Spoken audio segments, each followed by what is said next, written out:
Kasalukuyang isinasagawa ang turnover ceremony ng bagong Regional Director Pro Tem na dinaluhan ni Chief PNP Police Lieutenant General Jose Melencio C. Nartates Jr. dito lamang sa Camp First Lieutenant Vicente G. Alagar, Lapasan, Cagayan de Oro City.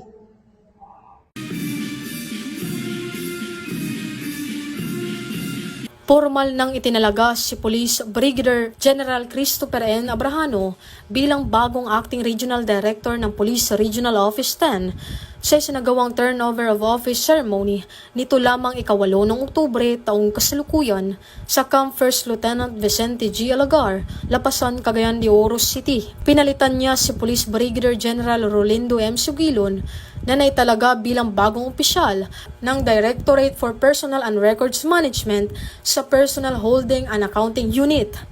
Pinangunahan ang seremonya ni Police Lieutenant General Jose Melencio C. Nartates Jr., Acting Chief ng Philippine National Police.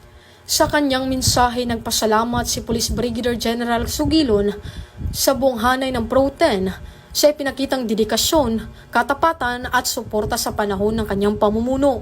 Binigyang diin ni Police Brigadier General Abrahano ang pagpapatupad ng kanyang programang 4Ms, maagap, marunong, magalang at maayos. Pahayag naman si Police Brigadier General Abrahano ng taus-pusong pasasalamat sa ipinagkatiwalaang tungkulin at tiniyak ang kanyang kandaang pangunahan ang rehiyon.